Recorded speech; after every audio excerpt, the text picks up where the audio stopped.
Bonjour, David Gas, Tommy Bourguin. Here at Soccerwise. I don't even know how to say here in French. I probably could have learned that in the last second. I know, it felt pretty good. Here in French is Voici, Soccerwise. I'm not editing this, by the way. We're rolling right now. We are ready for our Montreal segment. It's one of my favorite cities in the world, let alone in North America, let alone in the MLS soccer sphere. I've been to playoff games there. I've been to regular season games there. Sometimes I just go to eat the food and drink and wander around and be outside and absolutely love Montreal. It's one of my favorite cities, Tom. And they are, I have said this many times, they are as if our Discord at SoccerWise ran an MLS team. It's all the experiments, young players, giving them opportunities, trading inside league resources to get players, all these other things. And we're not sure what it's going to look like on the field, but we're going to be tuned in. I'm only surprised that you would have done this intro alone and also not interviewed. I thought you would just monologue 45 minutes about CF Montreal, but mostly just the city of Montreal. So I appreciate you letting me be in on the David Goss Montreal Hour, and I just want to go wherever you go. I'm still shocked that I just didn't do the conversation with my favorite, Patrice Bernier, who's a legend, and just talk Montreal the whole time. So I was pretty proud of myself for avoiding that, and now I'm proud of myself for continuing to do this. We've got a segment coming up with Andy of the Ball is Round Montreal podcast, and they are excited, I think, for this team as well. It's hard, I think, sometimes talking about this team because you got to put it in context, right? There wasn't really a world where Montreal was going to challenge for MLS Cup. And so you're always having that conversation inside the context. But it does feel closer to Wilfried Nancy's last team, where there are prospects that you believe in, that you're going to give opportunity to, and a cohesive style that it all fits in under Laurent Courtois, who's completely revamped his coaching staff because he's sort of been given more resources from the club. And I think that's where a bunch of the excitement, Tom, comes, and the potential for me to get up to Montreal. I think so too. Look, there is a scenario where a lot of these young players take another step forward, and they're kind of just flying around the pitch. They're really fun. They're fluid. They could press you high. They could drop in deep. They hit you on the counter. So there's a lot of ways for this to go. They have about, I don't know, you look at their starting 11, 18 realistic possibilities to be the starting 11, like the best choice 11. This is one of those teams that probably won't have the best player on the field really ever, but they're also built to not have a handful of the worst. Soccer is a weak league sport, and that's their idea. The collective here is the goal. They're bringing in young players that develop. That's what Laurent Courtois does. Corey Ray, excellent eye for talent in that front office. So there is I have questions about this team. I don't know if I'm sold, but I do trust Corey Ray, that front office, and the coaching staff that there is a path to being good. Yep. I could go sit in Little Italy, drink my little coffee, talk CF Montreal. Giacomo Veroni would fit into all of that as well. I'm very excited for the season Caden Clark can have. I think there's a lot of pieces in this team that I'm excited to watch, and hopefully it all comes together once again. So let's get into our conversation now with Andy right here. Well, we were talking about one of my favorites. We are talking Montreal. In my dreams, I'm fluent in French. I live in Montreal. I go hang out. I eat you could call it a bagel, whatever you want to call it, a little snack. I wander to Stade Saputo. I watch the game, and then I go home. That is not the reality for me, but it is the reality for Andy. You are one of the hosts of the Ball is Round Montreal podcast, and you're going to give us that local flavor, that local aspect of what is happening for one of the most fascinating teams around Major League Soccer. Is that a fair term? Bonjour, first of all. And I would have thought you said poutine. Bagel? I'm surprised. Yeah, I do like a good poutine. I was trying to be nice. I was going to say smoked meat sandwich, and then I was like, I don't know if I want to go Schwartz's already. Now you're getting me hungry. I just got to get out here for a minute. But yeah, definitely an exciting team. Very, very exciting team for this, for 2025. The fan base is excited. We're all excited but there's a lot of question marks. A lot of question marks. There's excitement, but a lot of question marks. So we like to run through our transfers, then we go into any of sort of the off-field stories, anything else that's big that's going on. Then we'll have our Doyleism, his thoughts on a lot of this, and then Andrew Wiebe provides us with our over-under line to help us. But normally, we just bounce through the transfers. There's 2 or 3 to talk about. 13 players have left CF Montreal since the end of last season. That is players that have been loaned out that are on contract, players that were loaned in whose loans expired, as well as contracts that have been declined and potentially sold. There are some bigger names in there, Victor Wanyama being the biggest. He was the lone DP on the team last year, but did not play very many minutes and was not a huge factor. Joseph Martinez, of course, the leading goal scorer last year, allowed to walk away after his contract expired. And then all the fun little names, the Matthias Kokoros, Gabe Corbos, Robert Thorkelson, Lassi Lapalainen, Ilias Iliadis. This, at some point, this just feels like a game, and these are not real names. But these are, Raheem Edwards and Rita Zuhir have all been allowed to walk away. So it is a massive change for this club. The big name there, even though Wanyama was the DP, was Joseph Martinez. He sort of found himself again midway through last season and helped carry the team to the playoffs. What is sort of the view inside the fan base allowing him to walk away? Well, look, I mean, he did give us a fantastic end of season that allowed us to go into into the play-in. But at the same time, people forget that throughout the season, it was difficult with him. He had issues with the coach and he got injured. So we never got to see the full Joseph Martinez that we expected, say. But that's why I think now the fan base is very much like, okay, he left and he was all right. I guess he did really well at the end. We would love to have him back and continue what he showed us in 2024, but it's not the reality. It does look like the team did try to get him back, but they just weren't able to come to an agreement. It's just unfortunate. But now you got, and we'll get into that later. You say, okay, well, he left. Who you got for me now? Who do you have? Who's going to replace him? And that's just where everybody's kind of look. As I said earlier, a lot of question marks, right? Because Joseph was a big part of what happened at the end of the season. And the answers aren't givens, but I think it's actually more ambitious or more senior than I would have expected. I think if you had asked me in a vacuum last year, I would have said, yeah, okay, you're going to let Joseph walk away. That's fine. He is not who he used to be. And when he struggles, it normally affects the rest of the roster more than you want it to be. Montreal has built themselves now as this youth developer, trying to acquire assets that they can then help increase their value and move into other portions of their career. So you'd think you'd go in that direction with this spot. And then we kind of get the curveball. That New England Revolution designated player, Giacomo Vrioni, has been traded to Montreal, basically for nothing, but they do take on his full salary as a true and genuine designated player in MLS. He will partner up top with a couple pieces that came in over the last 18 months, Bryce Duke being one of them in the trade with Montreal, Caden Clark being the other, who had a really good finish to the year, and then Prince Owusu, the last sort of experience piece coming into that attack. And the Veroni move makes a lot of sense for where Montreal wants to sit. They're getting the asset for way less than what he came into the league for, but it doesn't guarantee production at that center forward position. And that's the thing. I mean, when Giacomo Vrioni was first signed with New England, there were big expectations for him as well, with the price and his potential.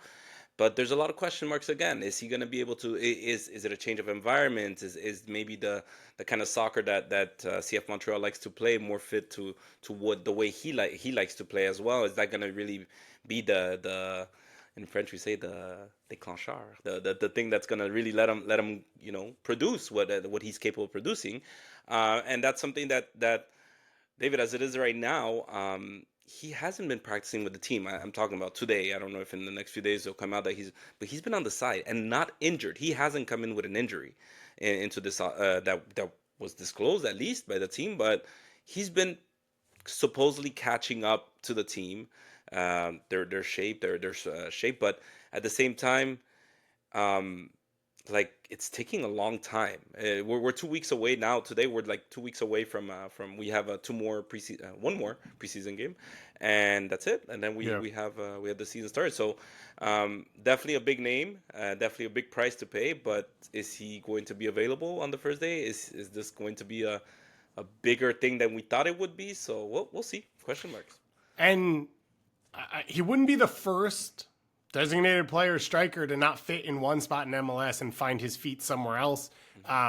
Just chatted with the Philadelphia Union about their season. Julian Carranza was that player. He struggled at Miami. He was pushed out, ends up going on to be one of the best strikers in MLS at Philadelphia, and then now ends up in the Champions League as well. So it wouldn't be outside the realm of possibility of what the Revs saw originally with Vrioni coming to fruition. I think the hope is the style fits with him a little bit better, which is it feels like Caden Clark and Bryce Duke will be a little more connected to him. He'll have more support, players to play off of, players to connect with, and then you get to see the quality in his feet and get him into dangerous areas in the final third, but not purely chances where he's attacking across or trying to get across the last defender to get a tap in, more to being able to play to his style. And I think there's excitement for me with the pieces that play underneath him in what Caden Clark and Bryce Duke can be. On the other transfers or the other additions to the team, Fabian Herber's a solid piece to come into an MLS squad.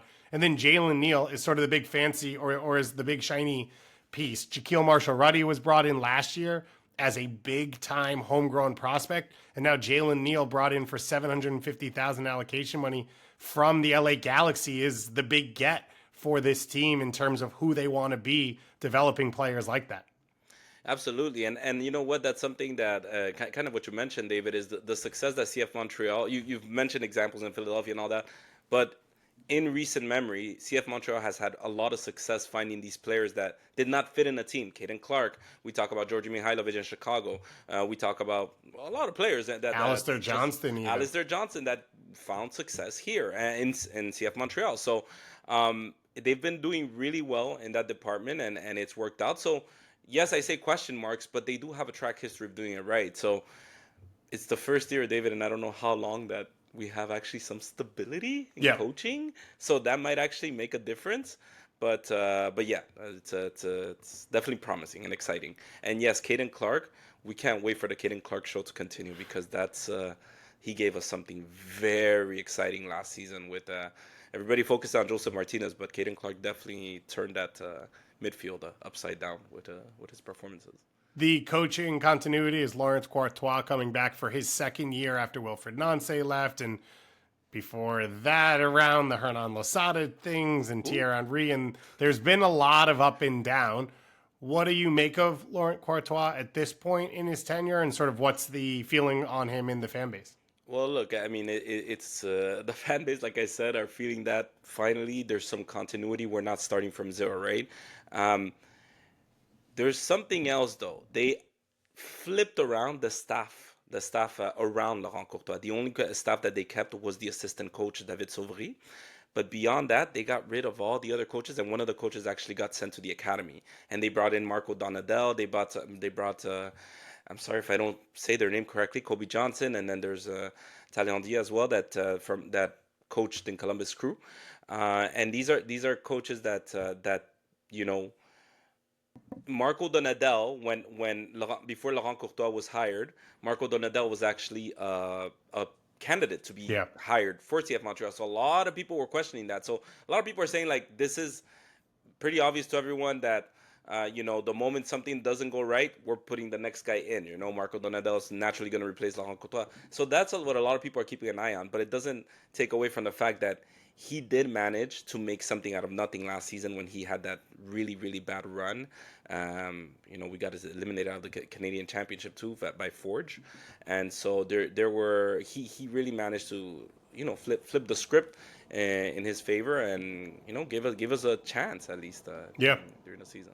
Yeah, it is obviously built on the model of Wilfried Nancy, and he worked for him in Columbus, and then you have the connections now with Corey Ray being one of the chief soccer officers coming over from Columbus and having worked with Courtois and run that second team. So there's a lot of, you said continuity. There's a lot of stability as well as, I think, shared soccer minds. And the hope is to have that style that empowers young players with confidence to elevate their games. And that's what Wilfried Nancy's done at an elite level. And that's what they're hoping to do once again with this group. For this Montreal team, I believe it's Canadian Championship in Cup competition, as well as Leagues Cup as a playoff qualifier last year. So an opportunity in both those cups to potentially get some silverware outside of MLS competition.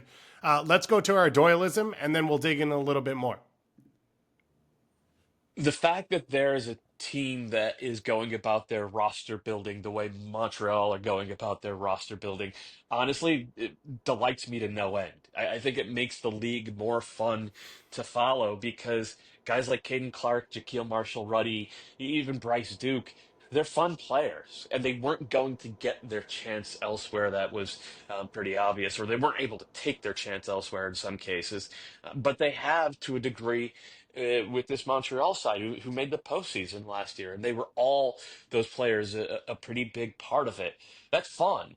Also fun, George Campbell on the back line. Like I kind of underrated him throughout most of last season, but then we saw at the end he had kind of hit a new level, and then he brought that to the U.S. national team in January. I thought he was really dynamic carrying the ball into midfield, and that's going to be a big part of Laurent Courtois' system. Right, we know that he comes from the Wilfred Nancy coaching tree, and having ball carrying center backs is a big part of it. So it should be fun tactically. It's fun from a personnel standpoint. It's fun from a roster theory standpoint. Like they went out and they traded for a DP striker rather than spending cold hard cash. I don't have a problem with that. I actually thought Giacomo Morioni was pretty good last season for the Revs, and if he comes good for Montreal, then they'll have gotten themselves a DP number 9 for essentially nothing. I'm not sure that the ceiling is particularly high, but they are low key going to be, I'm going to use the word again, one of the more fun teams to track this year because they're so unorthodox in how they go about their business. I think I put in our Discord chat that we have for Soccer Wise, which if anyone doesn't subscribe to our Patreon, it gets you access. We've got channels for MLS, NWSL, USL, national teams, all of that. I think I put in the MLS chat at some point last year around the Caden Clark, Jaquil Marshall-Ruddy trade. I think this Discord is now running CF Montreal. Like as Doyle said, it is this MLS sickos experiment that's going on in real life, and it has some real potential. But the question then from Doyle at the end was the vibes. What is sort of the feeling from the fan base about what that means for your club, and then maybe what it looks like in 2025? Well, look. First of all, shout out to Matt. Though came to our show, was fantastic. But yeah, the vibe right now, people are excited.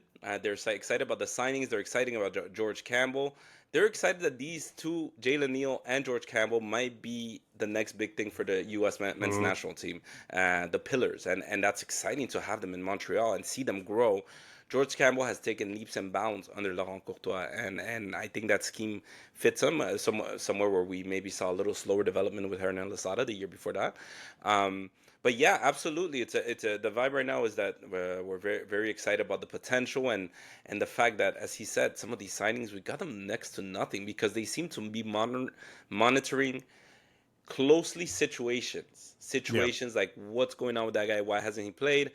And every time we have a signing, I think it was the same thing with Joseph Martinez last year. It's like, whoa, that came out of left field. We did not expect that one to come. Well, they're examining situations that have been going on for a little bit. And Jaquil Marshall-Ruddy as well, huge potential in Toronto, and then Toronto lets him go. And now we're seeing where Toronto is 6 months later. Just let's not get into that. A little bit of a smile on that one for anyone who's listening via podcast. But it's funny. It's in the Canadian Championship, you were mentioning a little bit. So one of the competitions we have, the first game we play. Usually, this competition is one of the lighter ones that that a lot of CF Montreal fans see this competition as like the big one to beat is Toronto. Once we get to them, this time around, they're the first game we're playing. So if a lot of people are saying if we beat them, then we might have a decent chance to go all the way finally. But anyways, I'm not going to get into it. And the Canadian Championship hero, Vanni Sartini, is no longer. So Vancouver may not be the same giant in that competition as well. By the way, I didn't say this. For Leagues Cup, it's Leon, Toluca, and Puebla. I believe all of those games should be at home, although maybe the Toluca game is on the road. Because Toluca is such a high seed that they get hosting privileges, but it's still in an MLS stadium.